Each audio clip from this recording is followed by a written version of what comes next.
Hello students, this is Tulika Banerjee from Forensic Science Unit, SGTB Khalsa College, University of Delhi, presenting this module on behalf of Professor Nisar Ahmed, Professor, PBGM College, Bhopal. I am delighted to present this lecture on the study of social culture and subculture, which is taught in BA second semester. Before we start our chapter with the introduction of this chapter, let's look at the other modules we will study in this chapter. Module 1 is regarding culture, its characteristics, theories and functions. Module 2 is regarding subculture. Module 3 is regarding the conclusion.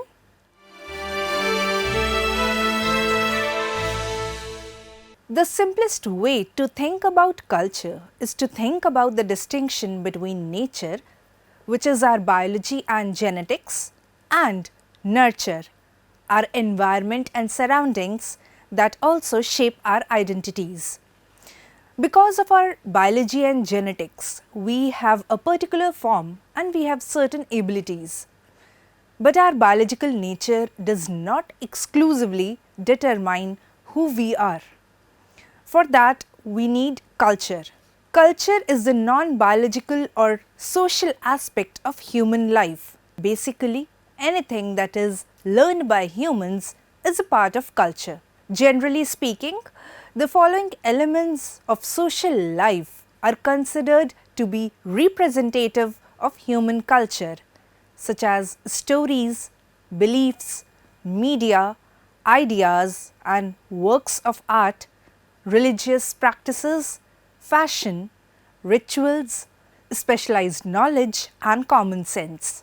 Yet examples of culture do not in themselves present a clear understanding of the concept of culture. Culture is more than the object or behavior. Culture also includes norms, values, beliefs or expressive symbols. Roughly, norms are the way people behave in a given society. Values are what they hold dear and beliefs are how they think the universe operates. And expressive symbols are representations, often representations of social norms, values and beliefs themselves.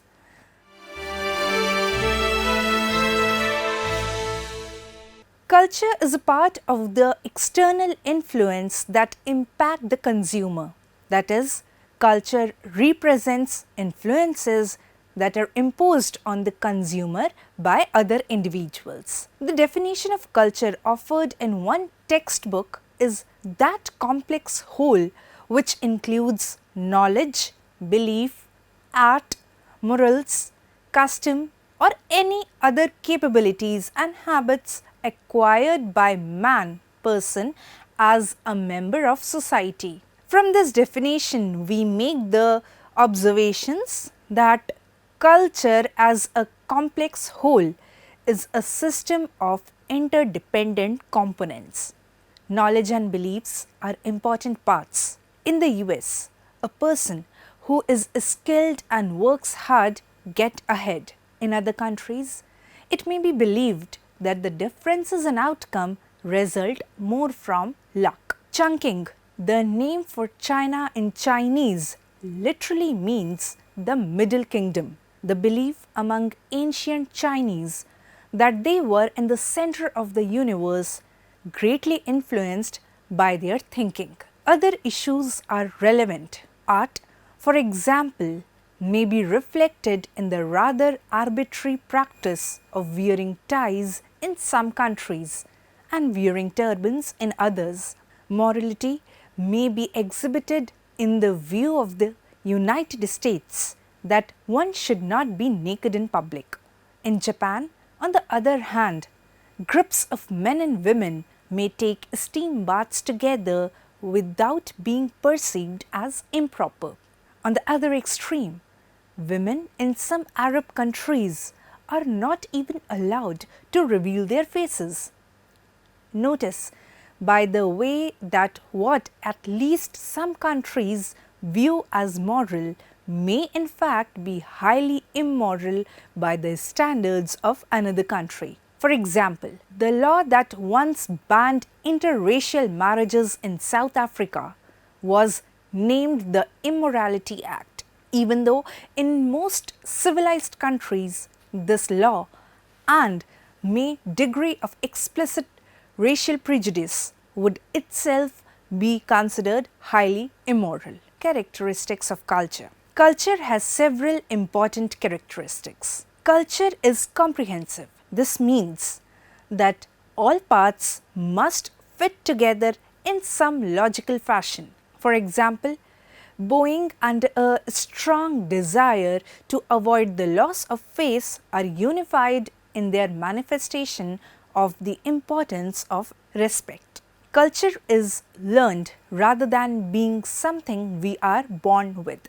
We will consider the mechanics of learning later in the course. Culture is manifested within boundaries of acceptable behavior. For example, in American society, one cannot show up to class naked, but wearing anything from a suit and tie to shorts and a t-shirt would usually be acceptable. Failure to behave within the prescribed norms may lead to sanctions ranging from being hauled off by the police for indecent exposure to being laughed at by others for wearing a suit at the beach. Conscious awareness of cultural standards is limited. One American spy was intercepted by the Germans during World War II, simply because of the way he held his knife and fork while eating. Cultures fall somewhere on a continuum between static and dynamic depending on how quickly they accept the change. For example, American culture has changed a great deal since the 1950s, while the culture of Saudi Arabia has changed much less. Dealing with culture. Culture is a problematic issue for many marketers, since it is inherently nebulous and often difficult to understand. One may violate the cultural norms of another country without being informed of this, and people from different cultures may feel uncomfortable in each other's presence without knowing exactly why. For example, two speakers may unconsciously continue to attempt to adjust to reach an incompatible preferred interpersonal distance. When observing a culture, one must be careful not to overgeneralize about traits that one sees. Research in social psychology has suggested a strong tendency for people to perceive an outgroup as more homogeneous than an in-group, even when they knew what members had assigned to each group purely by chance. When there is often a grain of truth to some of the perceived differences, the temptation to overgeneralize is often strong. Note that there are often significant individual differences within cultures. Theories of culture. While there are numerous theoretical approaches employed to understand the term culture, this chapter uses just one model to illustrate how sociologists understand the concept. The model is an integrationist model advocated by Ritzer. Ritzer proposes four highly interdependent elements in his sociological model. The first one is the macro-objective component. Example, society, law, bureaucracy. The second is a micro-objective component. Example, patterns of behavior and human interaction. The third is a macro-subjective component. Example, culture, norms and values. And the fourth one is a micro-subjective component including of perceptions, beliefs. This model is of particular use in understanding the role of culture in sociological research because it presents two axes for understanding culture. One ranging from objective society to subjective, that is culture and cultural interpretation. The other ranging from the macro level, which are the norms, to the micro level, which are the individual level beliefs. If used for understanding a specific cultural phenomenon like the displaying of abstract art, this model depicts how cultural norms can influence individual behavior. This model also posits that individual level values, beliefs and behaviors can in turn influence the macro level culture. This is in fact part of what David Halley finds. While there are certainly cultural differences based on class, they are not unique to class. Displayers of abstract art tend not only to belong to the upper class, but also are employed in art production occupations. This would indicate that there are multiple levels of influence involved in art tastes, both broad cultural norms and smaller level occupational norms, in addition to personal preferences. The function of culture. Culture can also be seen to play a specific function in social life. According to Griswold, the sociological analysis of culture begins at the premise that culture provides orientation, wards off chaos, and directs behavior towards certain lines of action and away from others. Griswold reiterates this point by explaining that groups and societies need collective representations to themselves or of themselves to inspire sentiments of unity and mutual support, and culture fulfills this need. In other words, culture can have a certain utilitarian function, the maintenance of order as a result of shared understandings and meanings. On the other hand, culture can also function to create and sustain social inequalities. According to Collins, cultural notions of race, class, gender and sexualities may be used to explain and justify societal level patterns of oppression and privilege by allowing social beings to believe existing inequalities simply reflect the way things have always been. As a result, efforts for social justice and equality must often overcome cultural patterns that lead dominants and subordinates to blindly accept existing social orders as natural or inevitable. Following Collins, sociologists thus explore whether or not the shared understandings and meanings maintained via cultural practice resist and or reproduce the ongoing subordination of minority groups.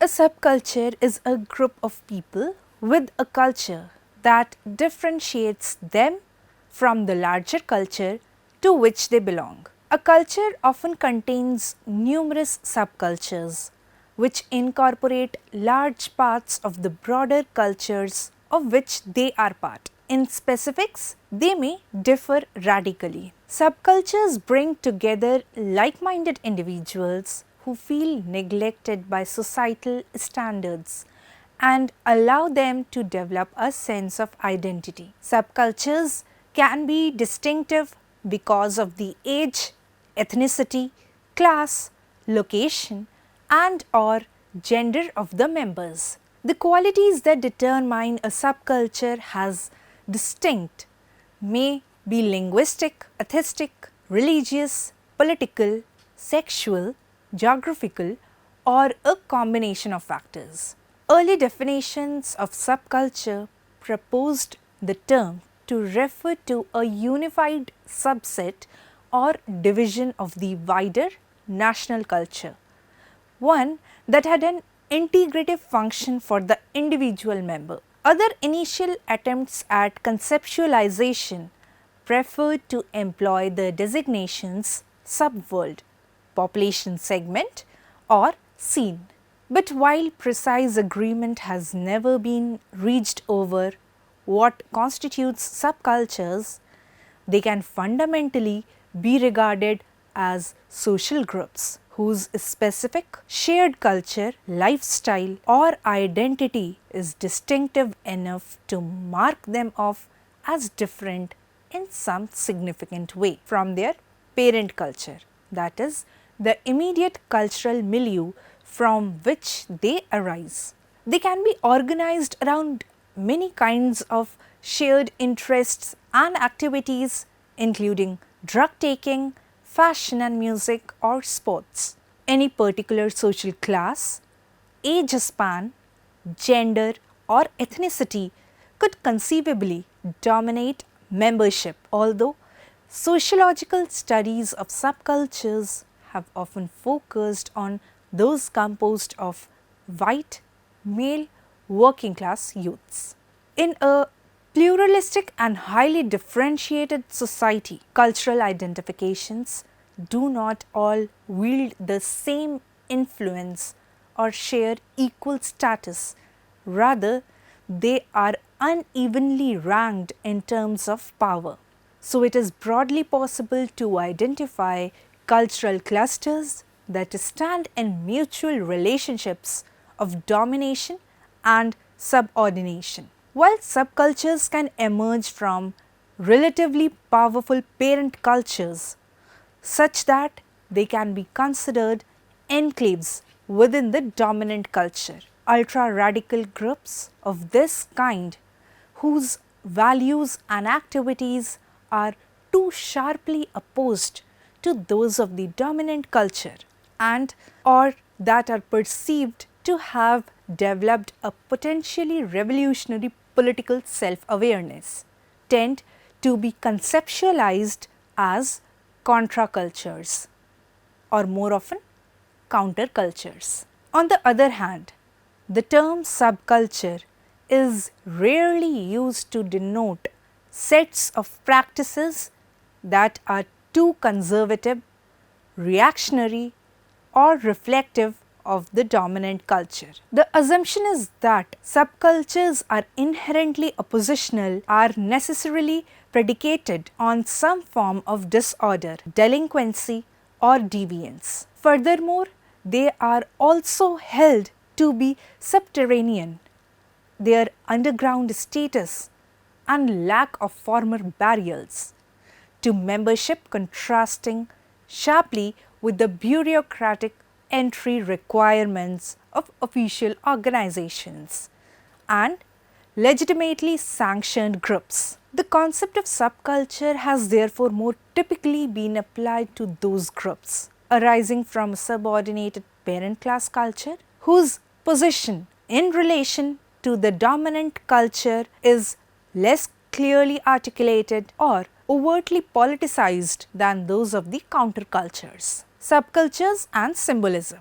The study of subcultures often consists of the study of symbolism attached to clothing, music, and other visible affectations by members of subcultures. Additionally, sociologists study the ways in which these symbols are interpreted by members of the dominant culture. Some subcultures achieve such a status that they acquire a name.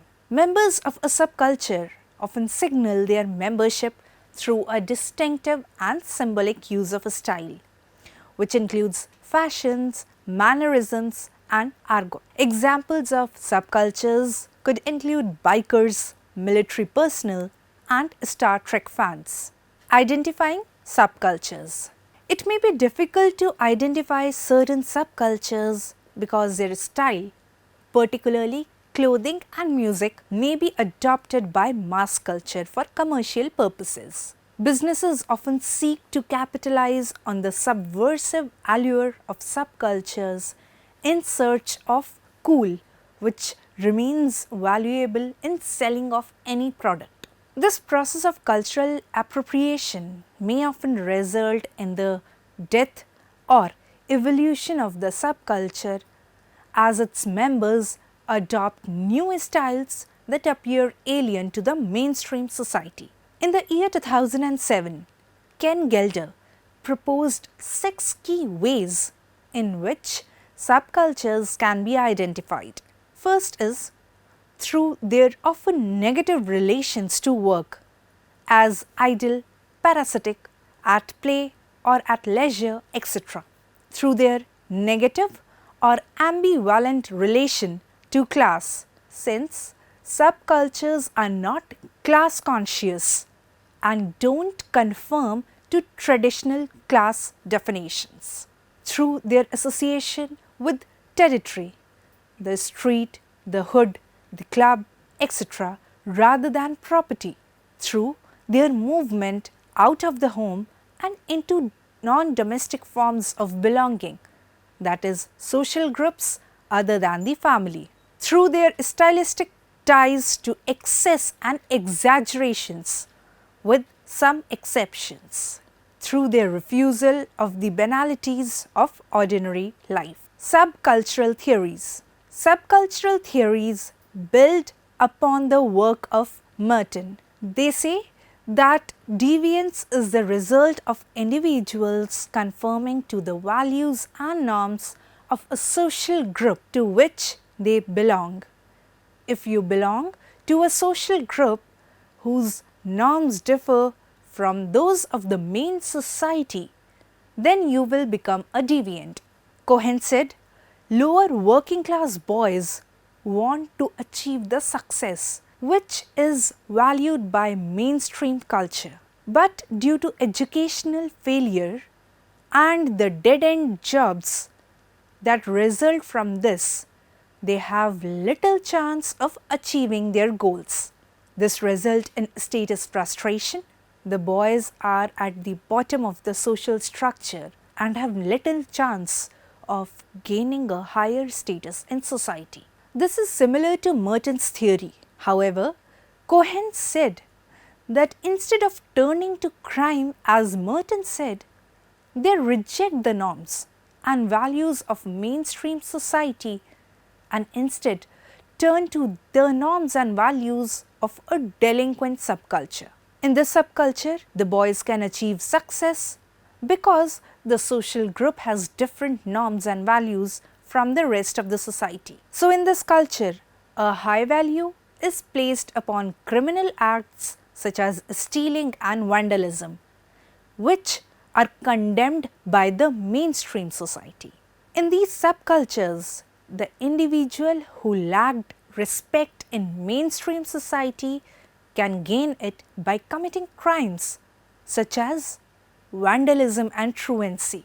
Because the crimes reward the individual with respect, there is not always the need for a monetary value to commit a crime. So, the subcultural perspective explains why people commit non-utilitarian crimes. Cloward and Olin developed Cohen's theory.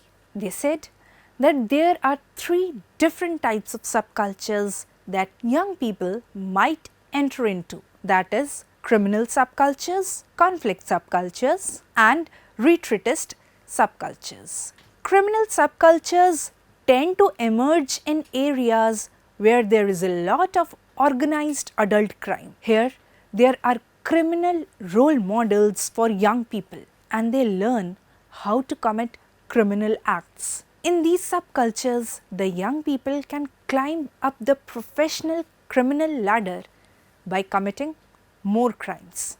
These subcultures are normally concerned with utilitarian crimes which yield financial reward. Conflict subcultures tend to emerge in areas where there is little organized adult crime. So, instead of learning how to commit serious monetary crimes, the young people instead focus on gaining respect through gang violence. Retreatist subcultures are for young people who have even failed in the criminal subcultures. These people are double failures. They tend to retreat to drugs and alcohol abuse to deal with the fact that they have been rejected from other subcultures. Walter B. Miller said that a deviant subculture doesn't arise from the inability of the members to achieve success. Instead, he said that crime is a result of the fact that there is a lower class subculture with different norms and values to the rest of society. He said these different values mean that for members of this culture, there are a number of concerns and things people want to achieve. He called these focal concerns, and they include toughness. Miller said that people within the lower class subculture value toughness as an important trait. However, this can manifest itself in assault and violence. Smartness. This culture also value the ability of outfox each other. This will often lead to people trying to con, pickpocket or steal from each other in clever ways. Excitement. This culture constantly searches for excitement and thrills. This often means gambling, alcohol and sexual adventures. Miller said this mix of focal concerns can lead to a culture which accepts crime and deviance as normal. David Madza said that delinquents aren't actually in opposition to society's norms and values. He said that society has a strong moral hold on them and this prevents them from engaging in delinquent activities for most of the time. He said that the fact that these people often show remorse for their actions later in life support this view. Instead, he said, these young delinquents are involved in crime only occasionally as part-time lawbreakers.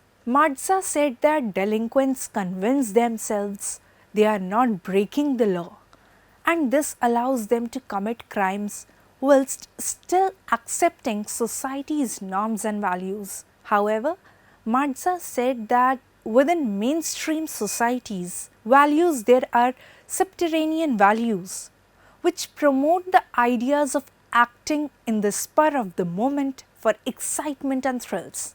Although the subterranean values are within mainstream societies set for values, they could encourage behavior which breaks the law and are then seen by mainstream society as criminal or deviant. Through this theory of delinquency drift, Madza explains how he thinks young people within a subculture can break the values of society without really recognizing that they are doing so, and then later in life drift back into mainstream society as these subterranean values become less important to the individual.